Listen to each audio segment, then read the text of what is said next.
Welcome to my channel. In this video, you're going to learn about logical connectives. So ano ba ang connectives? Connectives are words which combine or change simple sentences to form new sentences. And that new sentences is also called compound sentences. Okay, magbibigay ako ng example ng simple sentence and then gawin natin siyang compound sentence. Okay? So, let's have Cherry is nice. This is just an example of a simple sentence. Simple subject, simple predicate. Now, gawin natin siyang compound by adding, let's say, Cherry is nice and charming. Okay?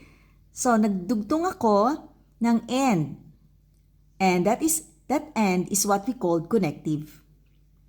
Is one of the connectives. Okay? Now, here are the other connectives.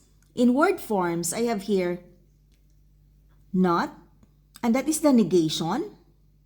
It's called negation, negative, not. And the statements, not P, which means, why not P? Remember, in my previous video, if you haven't watched yet, panoorin nyo yung about proposition. Yung P na yan, ito yung proposition. So, ibig sabihin, ang ginawa natin doon ay ginawa nating negative ang proposition. So, not P. In symbols, magiging ano siya?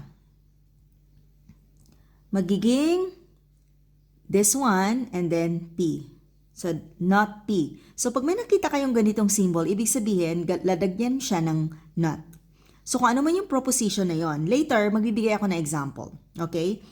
Next, the word and. And again is a connective. And that is what we call conjunction. It means P and Q.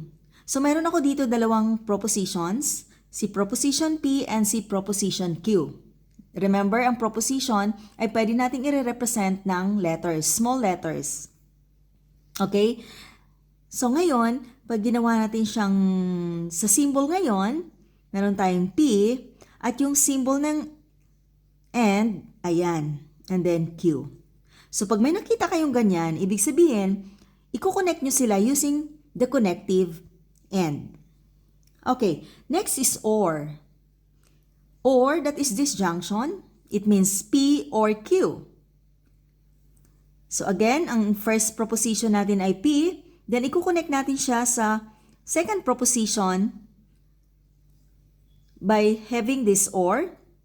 At ang symbol ng or ay like that. And then Q. Okay, then, next is if-then. So, this is the if-then statement.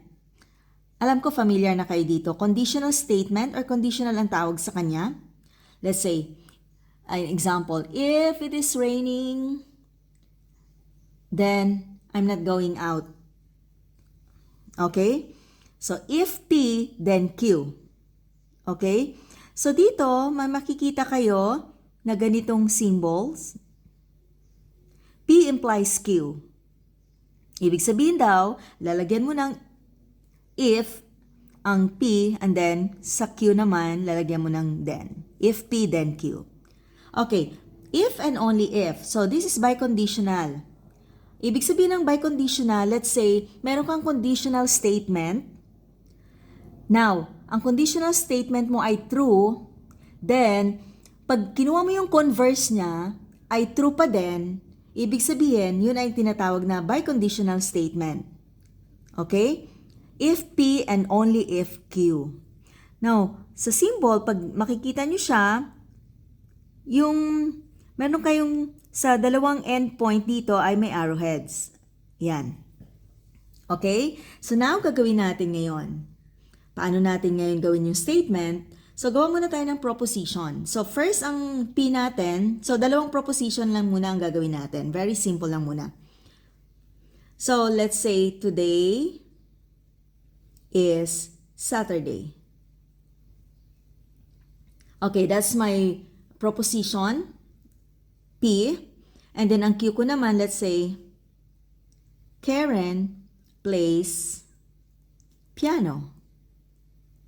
Okay, so mayroon ako ngayon dalawang proposition, si proposition P and si proposition Q. Okay, now, gagawin ko siyang not P. So, not P, ang gagawin nyo lang, lalagyan nyo lang ng not. So, today, sa P tayo, di ba? So, today is not. So, ayan, Saturday. Okay? So, ganun na kadali. Ano ibig sabihin nito? Ibig sabihin yan, conjunction na and. So, ibig sabihin, i-connect mo lang yung dalawa by the word and. So, ngayon, gagawin lang natin, today is Saturday. And, this is now the connective. Karen plays piano. Okay. Now, here, P or Q. Okay, so today is Saturday or Karen plays piano. This is or, so that's the connective there. Okay, P implies Q. This is the conditional statement or if-then statement. So, start tayo sa if today is Saturday, then Karen plays piano. Okay, yun lang. P implies Q. So, if, andito ang if, yun ang ating magiging, parang siya yung ating hypothesis. Yun yung P. Okay? Ito yung ating conclusion sa if-then statement. Yun yung Q natin. If P, then Q. Okay, what about biconditional? In biconditional statement, P, sabi dito, ano ba ang conditional natin? If and only if. So, ang gagawin nyo lang, today is Saturday if and only if Karen plays piano. Okay. So, ganun ang kadali kung paano natin gawin ang statements na ito. So, dapat tandaan nyo kung ano yung mga symbols. Baka magkamali kayo sa conjunction and disjunction. Sa and, or.